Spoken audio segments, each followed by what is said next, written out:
just waiting for the stream to start. I think we are good. Okay.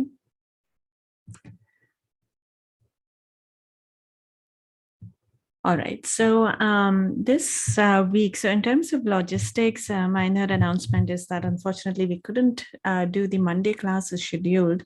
And I think most of you, based on the Discord poll, seem to be comfortable for Friday, 7 p.m. Let me just double check that. Yeah, that seemed to be like the most popular slot. Given that it's an extra session that's out of the usual time, I think we will set it up so that there aren't any graded questions during the session. You can always catch up with the recording in case you happen to miss it for whatever reason. And what we will do then is I think we will look at a couple of implementations, because I think there was some interest when I asked if you'd like to look at how these things translate into code. So we'll probably pick up a couple of problems and actually implement some of the algorithms that we have discussed. We could do this either for Dijkstra's algorithm or Bellman-Ford, any of the recent ones, or even the spanning tree algorithm. So we'll just spend that session doing a little bit of coding.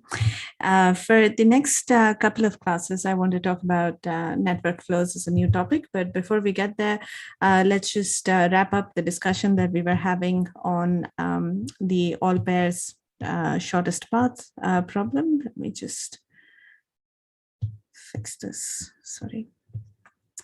All right, so this is a bit strange. 1 second.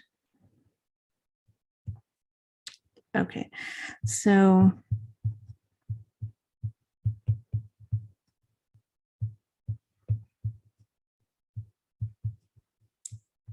you're trying to come up with a recurrence, if you remember. We were talking about how do you determine, in fact, let me just go back to what we had last time. So this is the quantity that we were working with. Let me just maybe actually recall the definitions for you.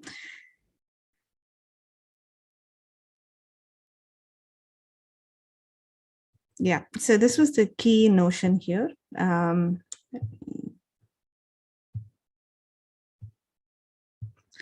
This thing right here, the length of the shortest path from U to V among all UV paths that use vertices labeled at most R. So we said that the vertex set is labeled from 1 to n, and we are only focusing on paths that use vertices that are labeled at most R. And once R is equal to n, you're essentially looking at the set of all paths. So UVN would be the final answer. But the reason we are computing UVR for intermediate values of R is because it will help us build up to the final answer. So we will be able to use whatever we have computed for smaller values of R to compute the answers for larger values of R. And we wanted to understand how that works. Okay, so we split this into two cases, and let me just write this out for you. So we were interested in something like, okay, I don't know why I have to keep resetting this. Sorry. So yeah. So when trying to analyze what's the best way of getting from U to V using vertices labeled at most R, we split this into two scenarios. One was the best path does not use the vertex R.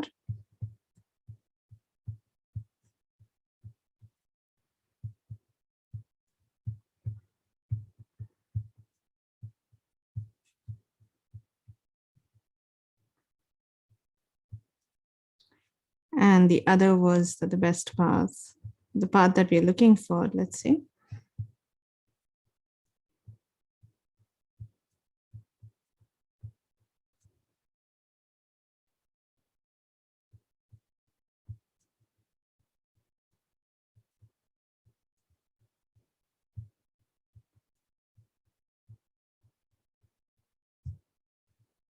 so hopefully this notion of best path is clear. We really mean the best path among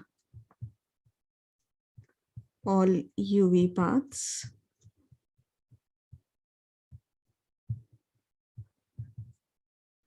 that use vertices labeled at most R. Okay, so that's the pool of paths that we are considering at the moment, and we're trying to figure out what's the best among these. The best being the smallest total cost, right? Okay, so what could we say about this case here? What does this amount to? Does it amount to something we have computed already? Anybody say this in the chat?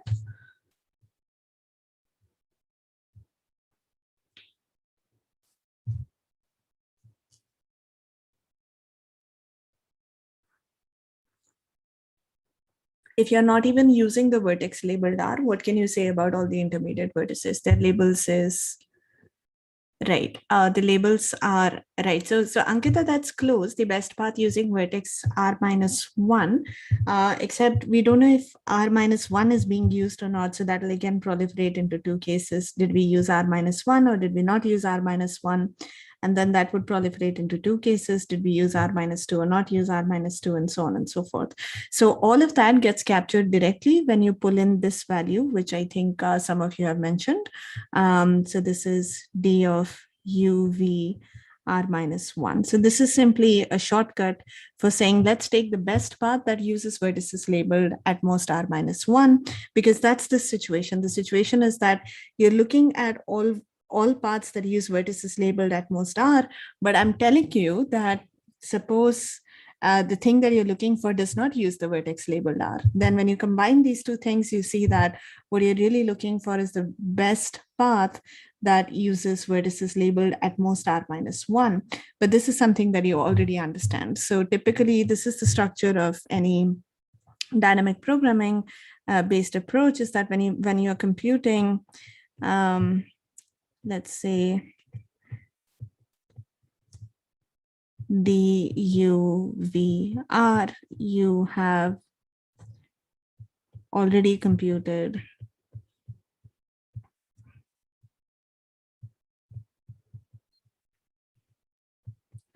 DUV, let's say L for all L less than R. This is assuming that R is strictly greater than 0. When R is equal to 0, as we have discussed last time, this really amounts to just checking if U and V have an edge between them or not. So you compute that separately. That's like your base case, and then you build up from there. So this is something that you have already computed, and you have access to it. So this is easy. What happens when the best path does use the vertex labeled R? In this case, may draw out a hypothetical path from U to V. There really is something wrong with how this is set up. 1 second. Okay, so let's see.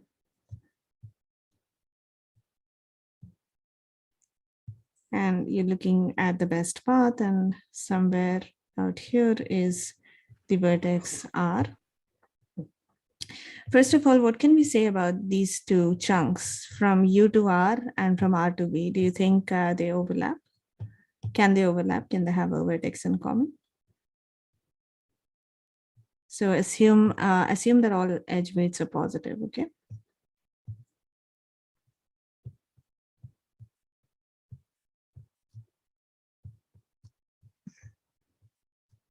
Or maybe even just assume that, a little more generally, assume there are no negative cycles.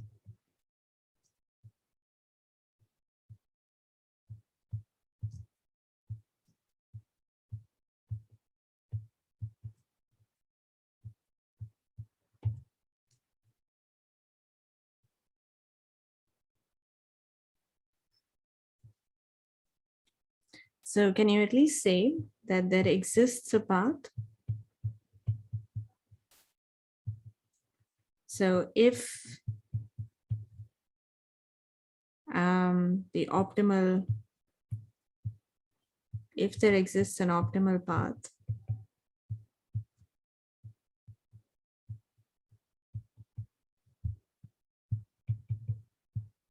using R, then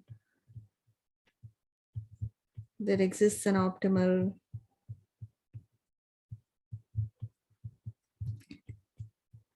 UV path via R such that the subpaths U to R and R to V have no vertices in common except for R.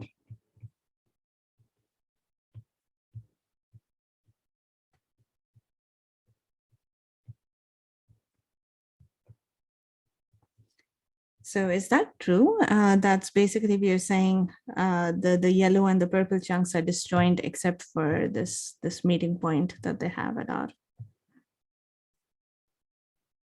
Let me know if this makes sense. Give me a +1 if you're convinced about this implication.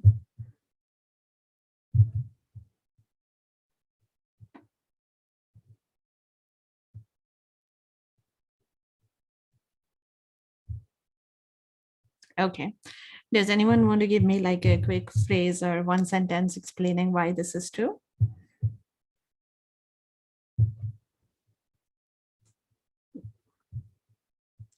You could say suppose not. So suppose R is somewhere here. Has to be kind of on this path, I guess.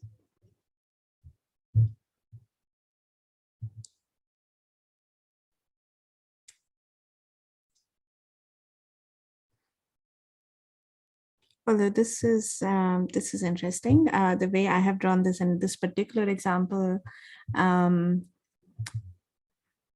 Okay, so maybe I should modify this slightly to say that there is an optimal UV path that is acyclic, which may or may not go through R. So there are two kinds of ways in which path can cross itself.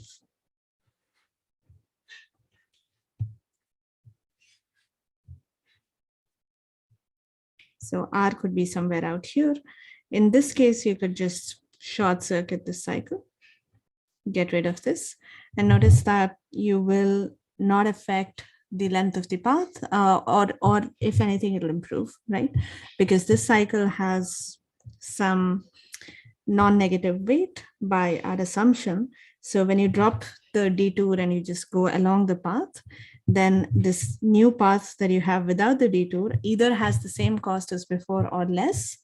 Cannot be less if you're starting off with something that was optimal to begin with. So the cycle must have been a zero weight cycle that's easy to bypass. So here you could bypass this as well, except that when you do bypass it, you also lose, you end up losing the vertex R, correct? So what you're left with is an optimal path that goes from U to V, but does not use the vertex R, okay? So we are in, okay, so we're in one of two situations. So I'm saying that suppose, so right, let me just say that the first situation was that there is an optimal path.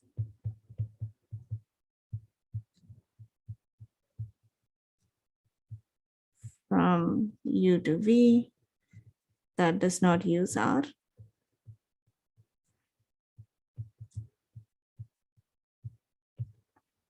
And the second is, in some sense, otherwise, any optimal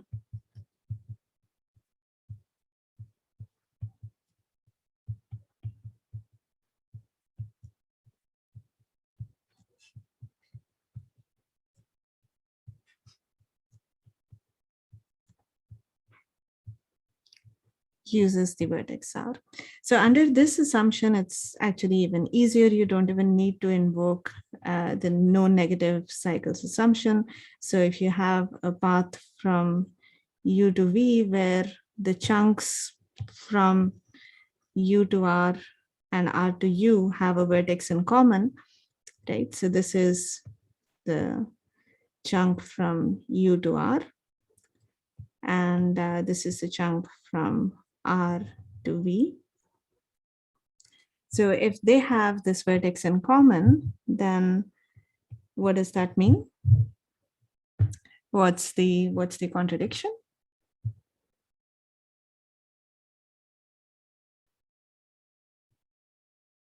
It won't use Yeah, it won't use R, meaning that there is some optimal path. So if you just bypass the cycle and go along the top section of this path, then you get okay. So actually, I am using still the non-negativity assumption. Sorry, I shouldn't have said that. You don't need the assumption. So when you drop off the cycle,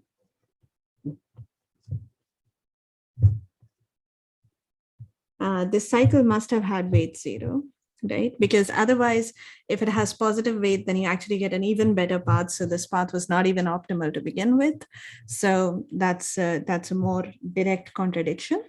But it's possible that the cycle had weight 0, which means that you can bypass it, and this path on the top is an optimal path that does not use R. It's one such path. So that's going to be so you're going to be in the first case. Okay, so that's why we can assume that when we are in the second case, we are looking at two pieces that are disjoint. And the reason I'm emphasizing this is because I want to be able to, again, use values that I have already computed. So if I have that the U to R chunk is disjoint from the R to V chunk, then what is the cost of this path in terms of things that we have computed before?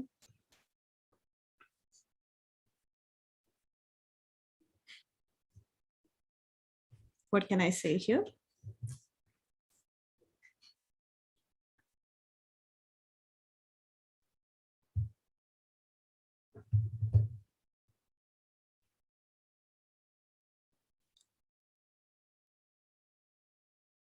Ma'am, can you repeat please? Okay, so the question is, how do I compute DUVR, knowing that we are in the second case? The second case is that all optimal UV paths use the vertex R.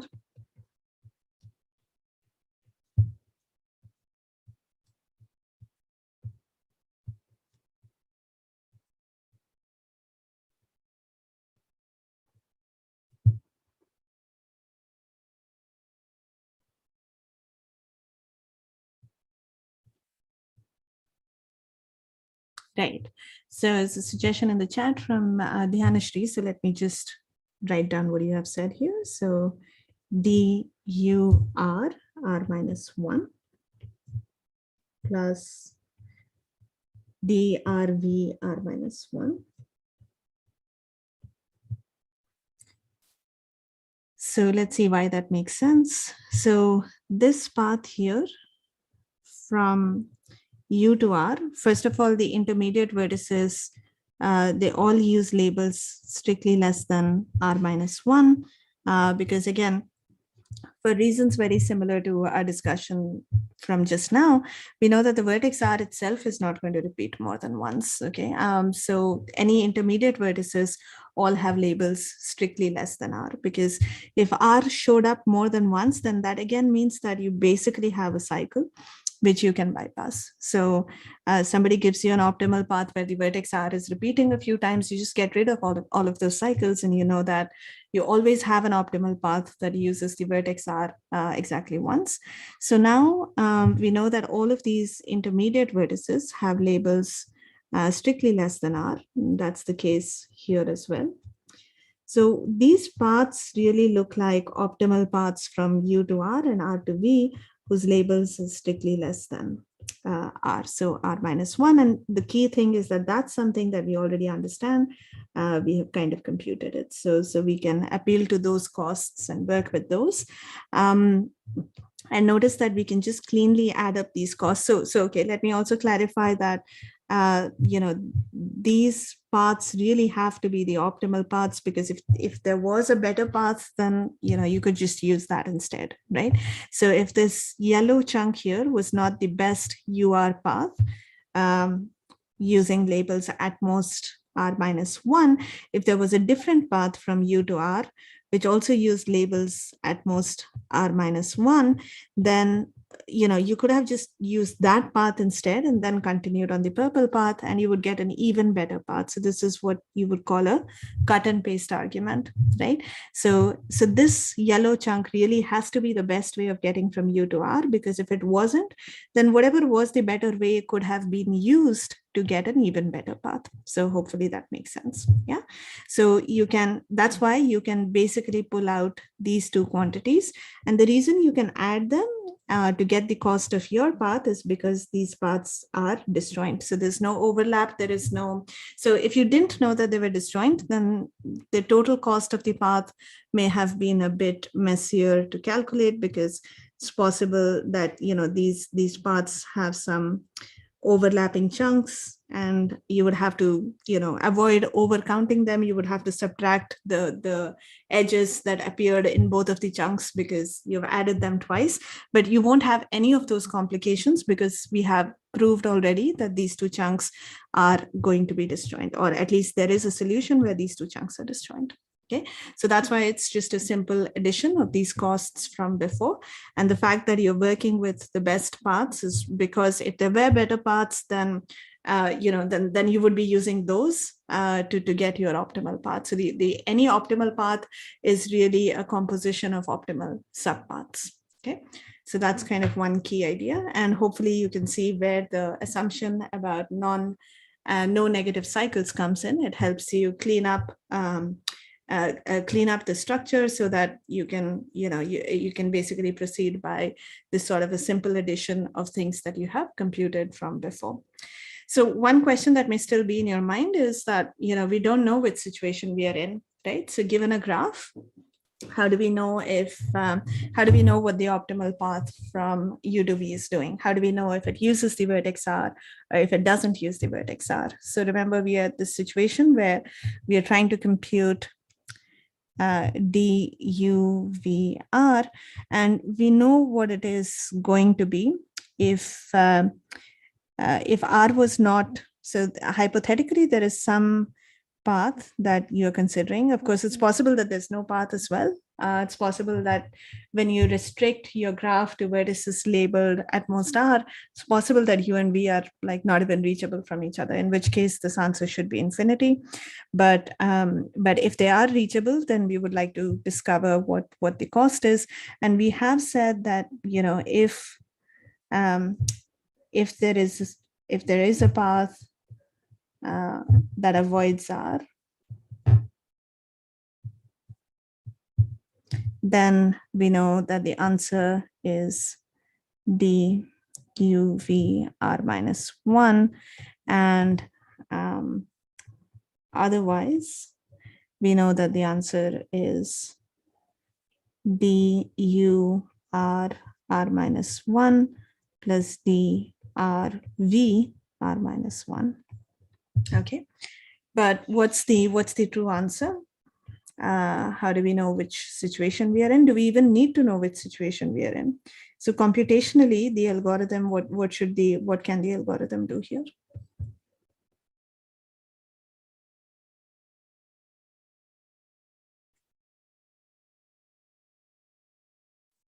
Any suggestions? I'm trying to compute DUVR, and I know that these are the two possible values that it can take depending on what the truth is. You don't know what the truth is, but you can still compute these two values. And what do you think is the right value?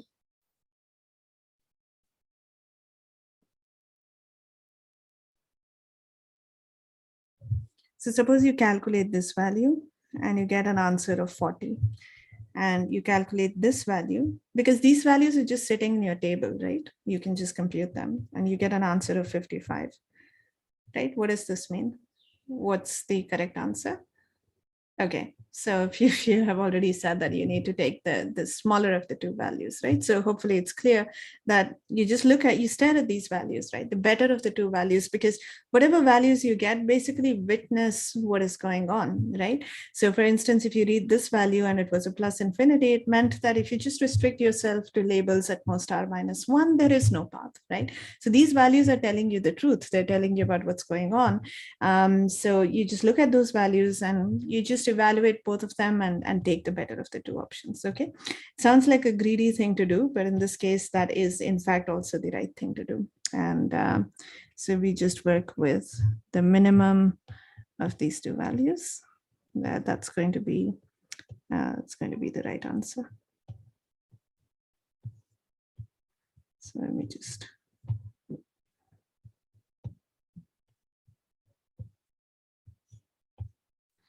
So that's it. That's all of Floyd-Warshall. We just need to write down sort of some kind of initialization here so that this makes sense. So duv0 equals weight of the edge uv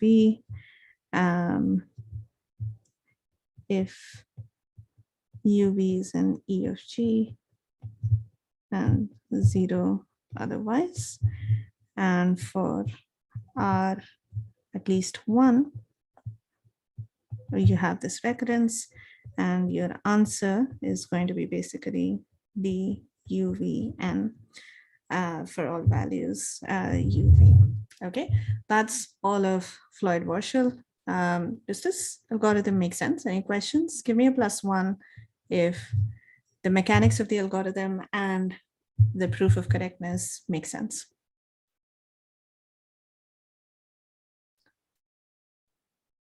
Okay, excellent. Does anybody want to tell me what the running time is going to be? Like how many values are we computing? So we are computing duvr for all uv in B of g and for all r ranging from 0 to n. So how many values are we computing and how much time does it take to compute each value?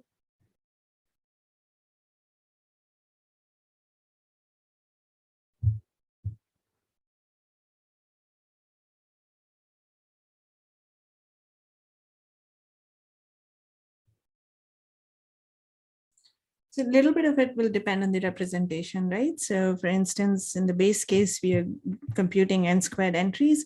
And for each of those entries, you need to check if UV is an edge, right? Now, how do we check if UV is an edge? If it's an adjacency matrix, it's just one lookup. If it's an adjacency list, you will have to go to use adjacency list and check if V is there or not. If it's an edge list, then you'll have to check if UV belongs to the edge list or not. So it'll depend on how your edge list is stored. So it depends a little bit on the representation. But this first step, the base case, in the worst case, even if you had an adjacency list, will work out in order n cube time. After that, I think as Dhyanashri has already pointed out in the chat, the number of values that you're trying to compute is n cubed because of this. So each of these indices take on n values. So you're trying to compute n cubed values. And each of these values take how much time to compute? How much time do you need to compute duvr based on this formula? So assume that you can access previous values of d in constant time because it's just something you stored in an array, right?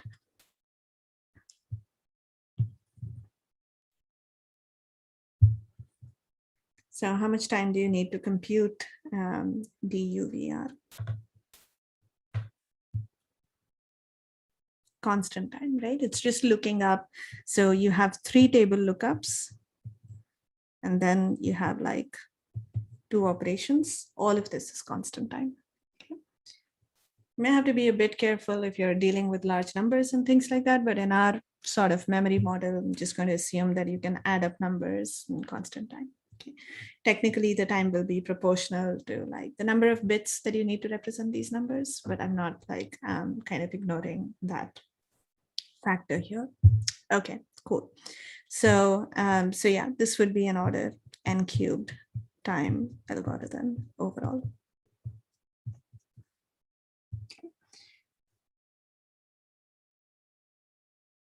All right, so let me know if there are any questions. This essentially completes, I think, our journey through shortest path based algorithms.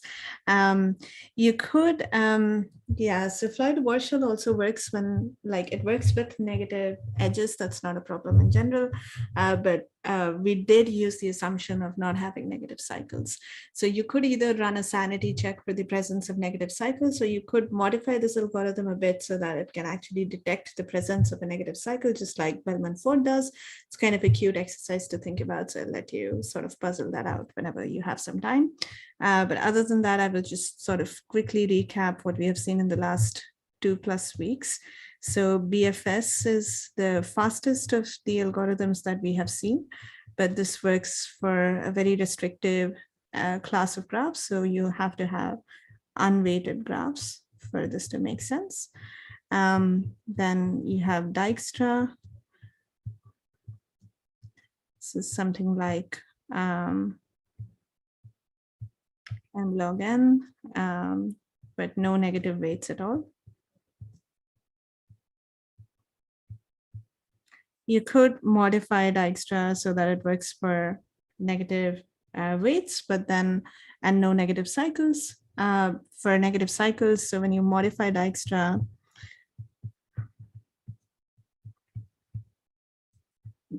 running time can be exponential, can be as bad as this, but you do need no negative cycles. If there are negative cycles, then this algorithm will go into some sort of a infinite loop, and that's not helpful. Okay. I think we didn't actually analyze this running time. In particular, you can come up with examples to demonstrate that this running time is tight. But I think I just mentioned it without actually getting into the details. But hopefully it was clear why modified Dijkstra works even when you have negative weight edges, because you keep bringing things back into the priority queue for as long as you need to. So that was kind of the intuition there. And then we talked about Bellman-Ford, which was just keep relaxing edges n-1 times. And if there are still edges that remain to be relaxed after this, then that means that there must be negative weight cycles. So this can handle all kinds of situations in terms of in terms of dealing with also negative weight cycles. It can detect them for you. So you have these n iterations, and in every iteration, you're going over every edge and checking if it needs to be relaxed or not. So this is something like order n times m, which is order n cubed in the worst case. And so if you wanted to do all pairs shortest paths on top of by using SSSP as a subroutine, then you would just need to modify the running time so that you have an extra factor of n everywhere. And except for BFS, everything is going to get into, in the worst case, something that's definitely worse than n cubed, right? So for instance, here, this is going to be, so I'm just going to think of m as being n squared in the worst case. So this would be n cubed log n. This is anyway bad. And now here you have n to the 4. So the question was for all pairs shortest paths, can we do better? And indeed what we have discussed a little bit last time and so far today is Floyd-Warshall, which gives you order n cubed. And again, this works with the assumption, the version that we have discussed at least works with the assumption of no negative cycles. Okay. All right. So this, I think, concludes our discussion of shortest paths and all the possible scenarios that come up. There is more to the story. There's a lot of variations that you could talk about, but I think these are some of the key features. I think some of the main milestones in the shortest paths narrative is what we have looked at here. We also said that if you want to look at shortest simple paths, so all of this is with respect to regular paths where you are allowed to repeat vertices. So shortest simple paths with negative edge weights was actually hard. So this is equivalent to longest path or Hamiltonian path. And so this version is hard. So I think, yeah, that's pretty much all that I had to say. So again, I'll just pause here for a quick reaction. Give me like a +1 in the chat if you're comfortable with like the summary and things made sense. Is anything that slipped through the cracks, or if you have any questions, then this would be a good time to bring them up.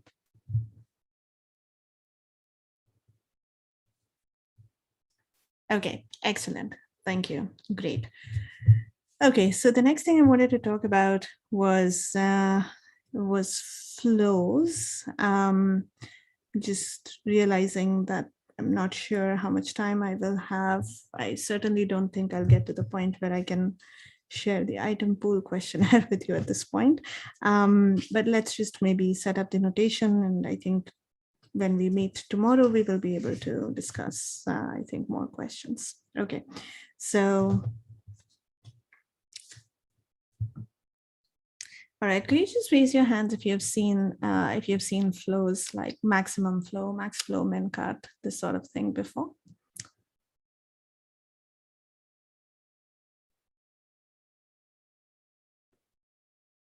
So I want to be talking about flows and applications of flows. So I will emphasize the applications more if everybody has already seen flows, algorithms for flows. But if there are a few of you who are seeing it for the first time, then I will probably also emphasize the algorithms. That's the reason to ask.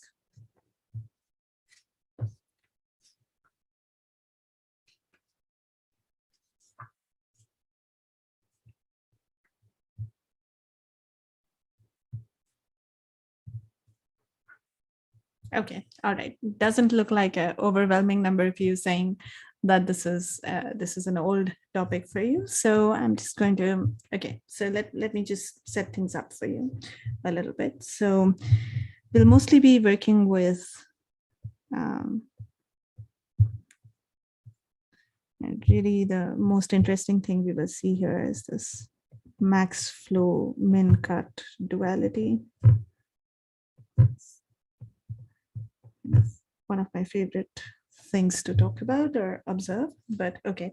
So let's just describe the general setting. So we will be working as usual with a graph, and this is going to again be a directed graph typically. And you have two special vertices, which you think of as the source and the destination or the target. It's usually denoted S and T respectively. And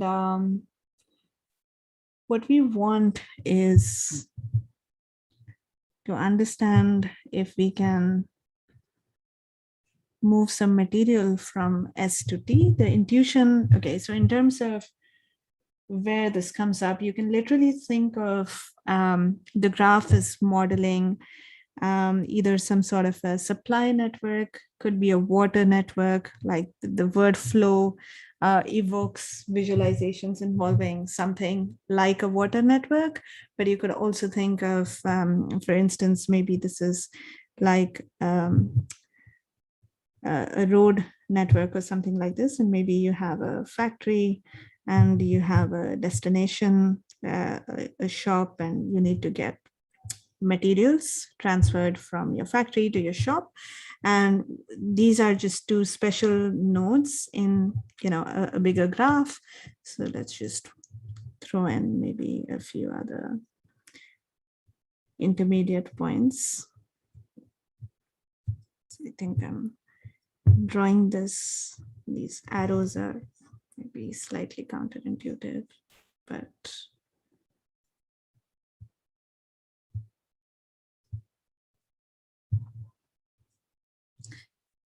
this graph might look something like this. And you could say that, all right, let's have, so this is a road network. So you're going to say, let's have our truck go on this route here. And have some supplies reach the destination.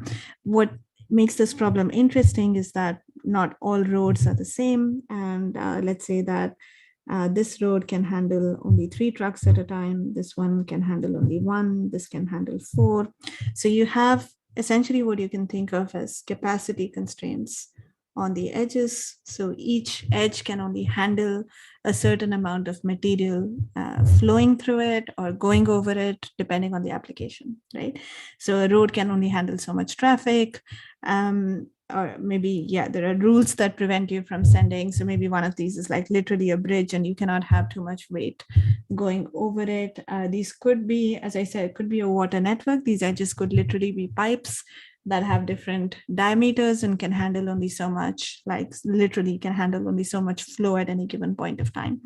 So just intuitively, let's say that you have a path in your graph, which goes through a number of edges. Let's say this is a S to T path. And let's say the capacities are something like 5, 4, 3, and 2.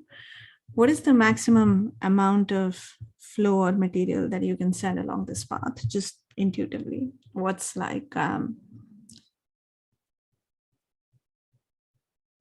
best that you can do? 2, yeah. So you think of 2 as like the bottleneck. So even though you have a high capacity, edge out here, if you try to push 5 units of material from S to T, at some point it'll kind of keep getting clogged, right? And that's something that you're not really allowed to do. So let's say I try to send 5 units through this edge, the first one, then I can only pass on 4 of those units here, and there's going to be 1 unit of material that just gets stuck at this vertex.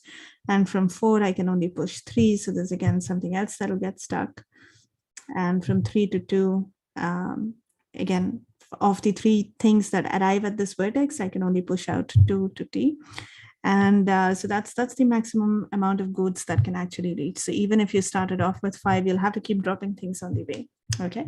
And the way a flow is typically defined, you don't want to have to worry about these things getting accumulated at vertices. So by the way, if you had another edge here, let's say a direct edge from this vertex to T, and let's say that had a capacity of 1, then what's the best that you can do? So let me clean this up.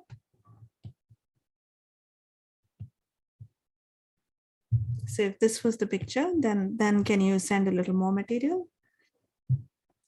This is just to emphasize that the path, okay, so the way the flow moves across your network, it doesn't have to be literally along a path. It could be across a more general sort of a substructure. So if this was your graph, how much material, so if you were like the factory owner here, how much material do you think you could send across to the destination? 3, yeah, makes sense. So basically you'll have 2 units going along the base path, and then you would send 1 more unit along this path here, okay?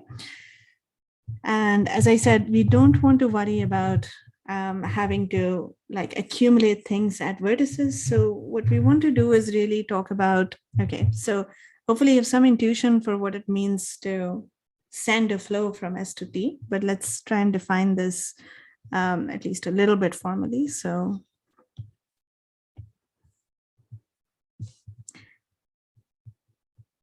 what is a flow? It's a map from the edges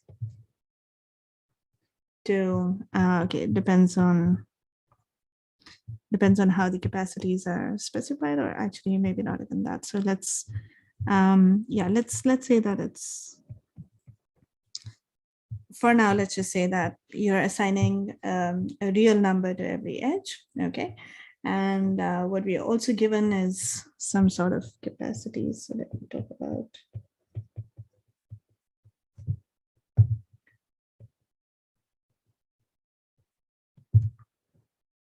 So for now, let me think of capacities as just positive integers, right?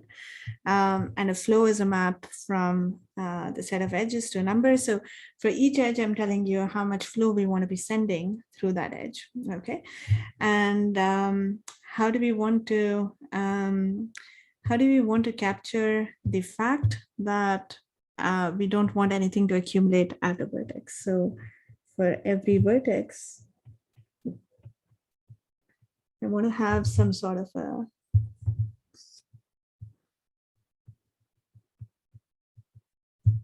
law of conservation of flow.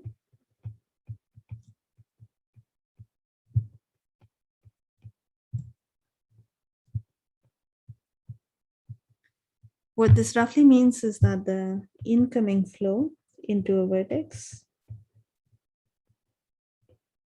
should be equal to the outgoing flow from that vertex. Right? So the way we say this is if you look at the flow value of all the edges that come into V, so this is what we mean by incoming flow. So you could, yeah, let's just sum over all the in neighbors of V. And now let's sum over all the out neighbors of V. So this is the flow that is going out of V. This must be the same. So this essentially amounts to saying that nothing gets stuck, right? So here, if you looked at like what the flow was actually doing, we sent 3 units of flow along the edge 5. One of those units traveled along this edge and 2 of them traveled along this edge, right? So that's the way in which the conservation constraint was respected at this vertex. So you sent out all the 3 units that you received along these 2 edges. We also want, of course, the flow to respect capacity constraints.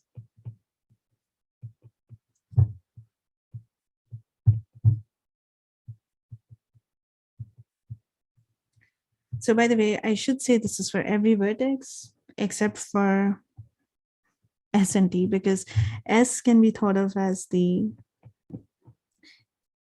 origin of the flow, and T can be thought of as where all the flow goes and just sinks and gets absorbed. Okay, so this is for the conservation business, is for all intermediate vertices. Okay, capacity constraints apply really to every edge. So for every edge in the graph,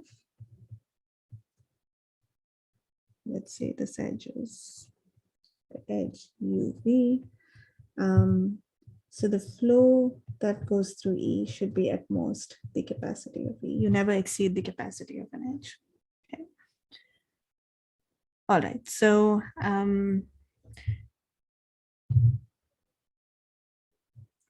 so what do we want to do here? So this is the notion of a flow. It's something that you assign to every edge in a way that every edge has an amount of flow that's at most its capacity. And this flow structure kind of respects these conservation constraints, which means that if you zoomed into any vertex, all the flow that was incoming on that vertex was equal to all the flow that was outgoing from that vertex, right? So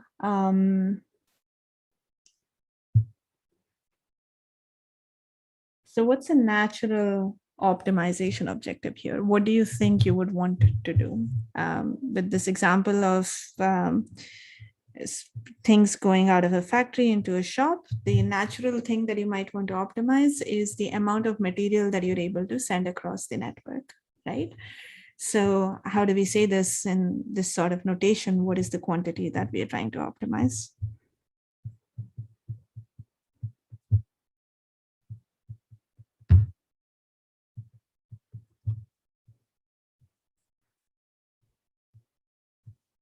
Anybody have any suggestions?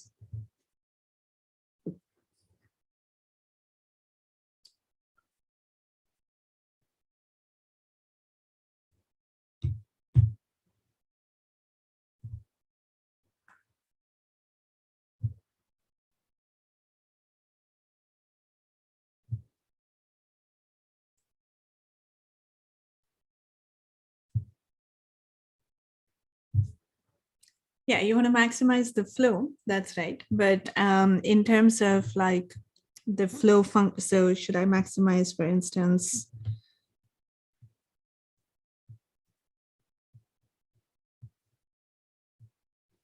the sum of the flow values over all the edges? Is this a natural thing to maximize?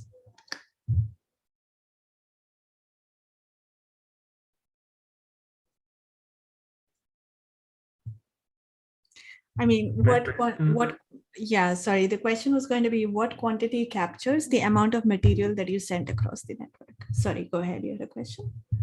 Sure. I was saying like maximize the minimum capacity on that path. Okay. All right. That's interesting. So what you're saying is this bottleneck that you encounter. True. So the capacities are given to you as input. So in some sense, what you're saying is once we, okay, so that's actually an opportunity to introduce a little bit more terminology. I do realize that out of time here, but let's say,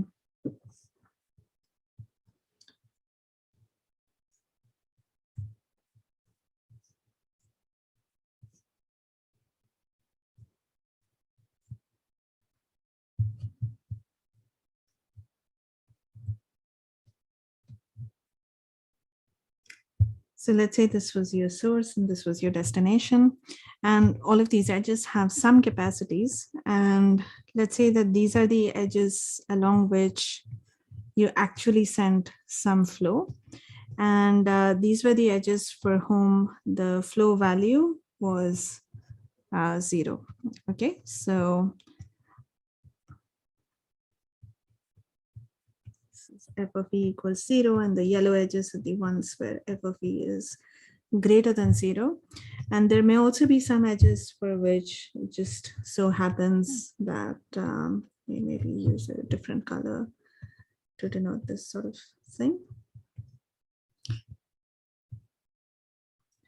There may be some edges for which you actually max out on the capacity. So f of e is equal to c of e. So, okay, so these edges are called edges that are avoided by the flow.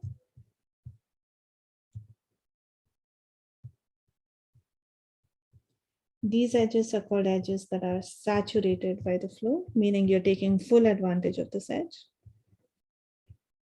And these edges are simply called edges which, yeah, I mean, they're just used by the flow. It's nothing special.